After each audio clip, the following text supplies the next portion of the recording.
I didn't come to Ironwood Estates to make friends.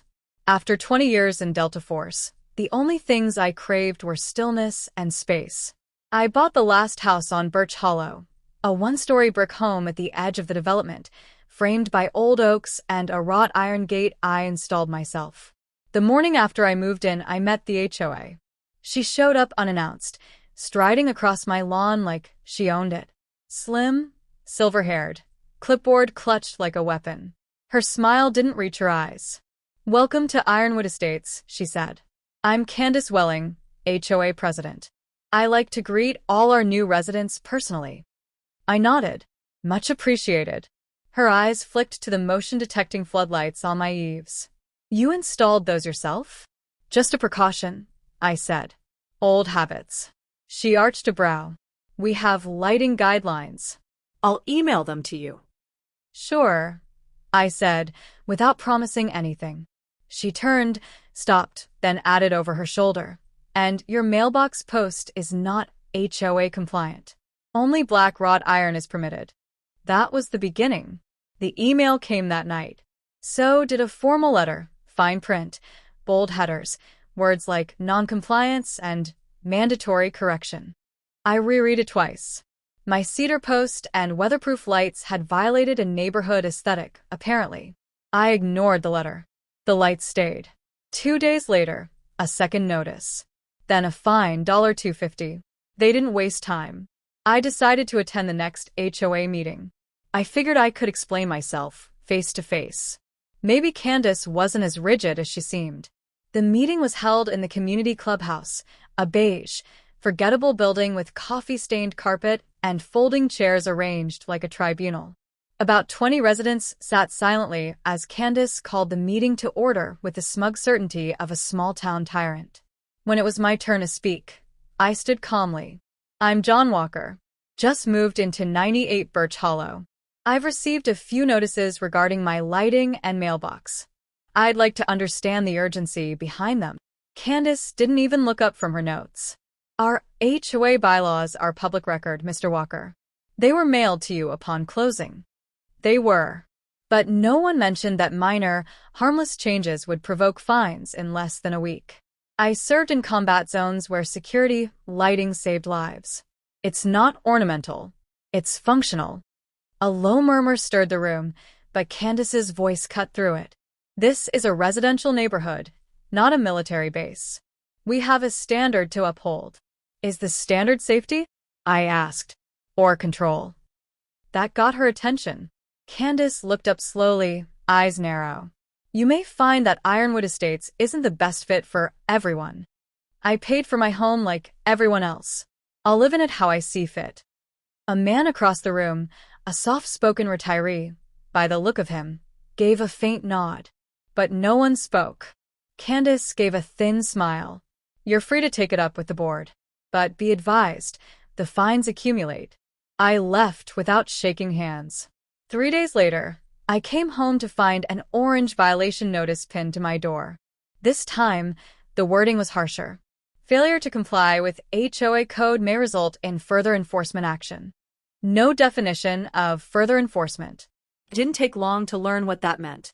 At 11:42 that Friday night, the low rumble of engines echoed down the cul-de-sac. For motorcycles rolled in slow and deliberate, their headlights off, their riders silent beneath dark helmets. They idled across the street, engines purring like sleeping beasts. I watched from the shadows of my living room, unmoving. One biker dismounted, walked to the edge of my lawn, and flicked a lit cigarette onto my welcome mat. Then, without a word, they rolled back into the night. I didn't sleep. Not because I was afraid. Fear is a luxury you unlearn in combat, but because I recognized what this was: intimidation. A message. But what Candace didn't know, what those leather-jacketed puppets didn't understand, was that I'd been trained for this. Not just to endure it, not just to counter it, but to end it. Permanently. The next morning, I walked the perimeter of my property with a calm mind and an old discipline. The cigarette burn on my doormat was small, but intentional. I picked it up with gloved fingers, bagged it. Not for sentiment, just evidence. By noon, a second violation notice had arrived, This one shoved into my mailbox with no envelope. Unauthorized perimeter wiring. Immediate removal required. They meant the 3 strands of barbed wire I'd attached to the backside of my fence. I hadn't even finished installing it. It was subtle, barely visible from the road. Someone had been snooping. Candace hadn't just escalated, she was testing for weaknesses. That afternoon, I reviewed my camera footage. The bikers had come in from the east end of the neighborhood. No plates, no headlights. Deliberate. They stayed for 7 minutes, then vanished. I wasn't ready to make a move yet. I needed leverage. The next night, the engines returned. Louder this time. I left my porch light off and stood just behind the blackout curtains, watching. One of them, taller, broader than the others, parked his bike halfway up my driveway. He looked straight at the house, then stepped forward and tapped on the glass of my front window with a single gloved knuckle. 3 taps. Slow. Rhythmic. I stayed still. He turned, spat on my walkway, and walked back to his bike. As they left, I stepped outside. They'd left something behind, a crumpled flyer on the ground. On the back, scrawled in permanent marker, "Not your war, soldier." I didn't respond. Yet. Instead, I ran their faces through an image recognition tool and cross-referenced the results with state records. Took less than an hour. Their leader, the one tapping the window, was Mason Welling, nephew of Candace. His rap sheet was what I expected. Petty assault, possession, intimidation. Nothing big enough to keep him locked away, but enough to paint the picture. The pieces fit. Candace wasn't just hiding behind HOA bylaws. She had muscle. That evening, I replaced my infrared cameras with thermal ones. Switched the recordings to live feed. Installed 2 additional perimeter sensors. I didn't call the sheriff. No need. Paperwork can't match readiness. I also left something in plain sight, a fake toolbox outside the garage, slightly ajar. A subtle invitation. I knew they'd take the bait. Amateurs always do. Sure enough, they returned the following night. I heard them before I saw them. 2 engines this time. Less bravado, more focus. One stood guard at the corner while the other crept toward the garage. Mason. He moved with forced caution, bolt cutters in hand. I was already on the roof. I'd been crouched there since sundown, silent, invisible in a ghillie cloak. As he approached, I watched his movements, twitchy, erratic. He wasn't a professional. He didn't know how exposed he was. When he stepped into the beam of the garage floodlight, I activated the motion trigger remotely. He froze. Then, slowly, he reached for the latch on the toolbox. That's when I dropped in behind him. "Freeze," I said. My voice was calm. "Steady." He spun, startled, and dropped the bolt cutters. I moved fast, neutralized his balance, zip-tied his wrists behind his back, and pressed him against the concrete. No injuries. No yelling. Just efficiency. He tried to speak, but I stuffed a rag in his mouth. I wasn't interested in theatrics. "I'm going to remove this gag," I said softly, "and you're going to tell me why your aunt thinks she can use you like a hunting dog." His eyes widened. I hit record. What came next wasn't a full confession, but it was enough. He stammered through how Candace wanted me scared off.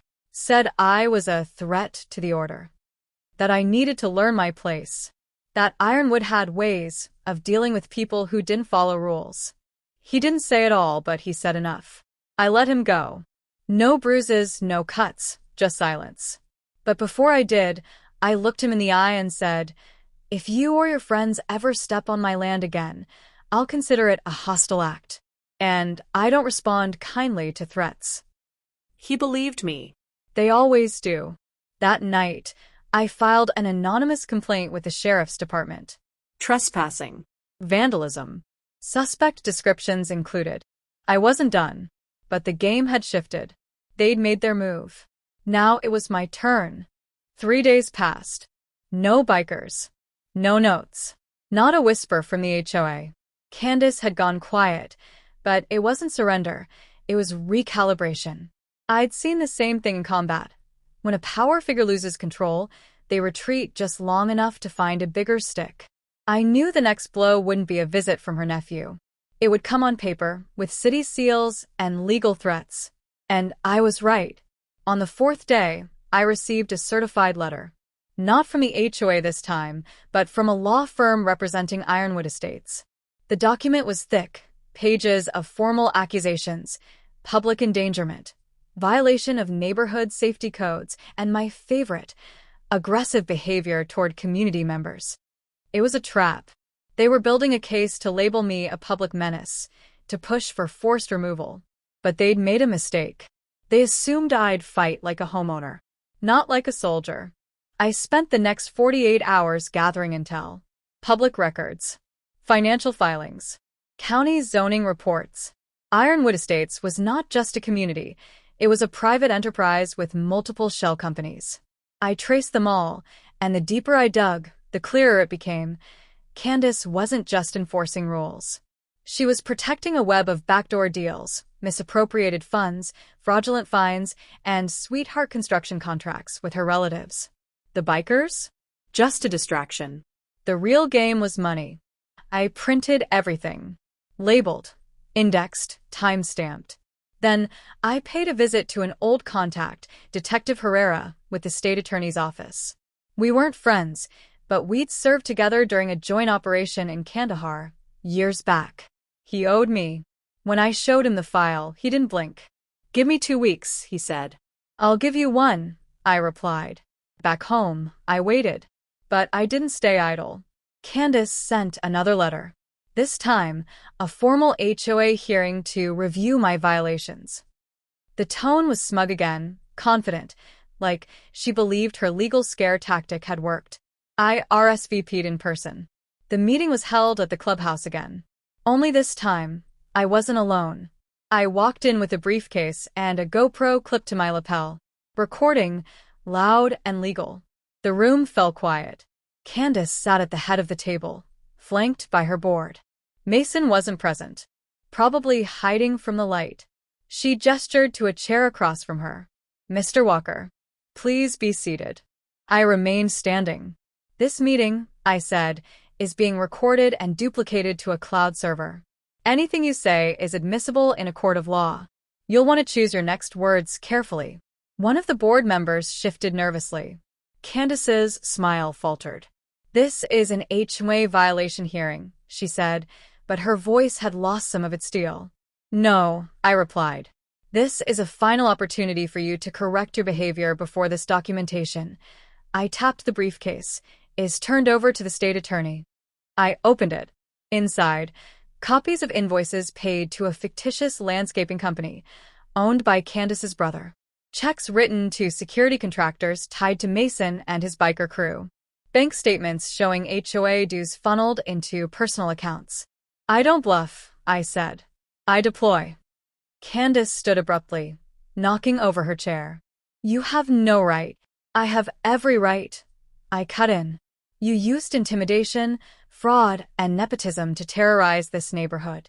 And you came after me with threats and criminals. You thought I'd fold." I stepped closer. "I've led men into battles where we had a 2% survival rate. I've been dropped into enemy territory with nothing but a compass and a knife. You think a woman with a clipboard scares me?" Her face paled. I leaned forward and whispered just loud enough for the room to hear. "Your biker squad?" They talked. Every word on camera. Silence. One board member got up and walked out. Another followed. Candace stood there, frozen, her empire crumbling in real time. "I'll give you 24 hours, I said, closing the briefcase. "Step down. Dissolve the board.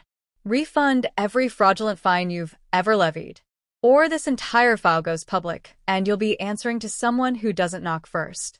I turned and walked out. No one stopped me. That night, I slept well for the first time in weeks. But I knew it wasn't over. Not yet. The morning after the hearing, Ironwood Estates was humming with whispers. Neighbors who had never so much as waved at me were now slowing down as they passed my driveway. Some nodded. Others gave tight, knowing smiles. The kind people wear when they realized they were following a tyrant in disguise. At 10:03 a.m., a neighborhood-wide email went out. Subject line: Statement from the HOA board. In it, Candace announced her immediate resignation, citing personal reasons. 3 other board members stepped down as well. The final paragraph was pure spin, talk of new beginnings, community-led oversight, and a fresh chapter for Ironwood Estates. But I knew the truth. They were running scared. That same afternoon, Detective Herrera called. His tone was businesslike, but I could hear the satisfaction in it. State Attorney's Office has opened an inquiry, he said. Your file lit a fire. Fraud, conspiracy, misuse of HOA funds. The whole 9. Appreciate it, I said. You did good, John. Just stay out of the blast radius. I knew what he meant.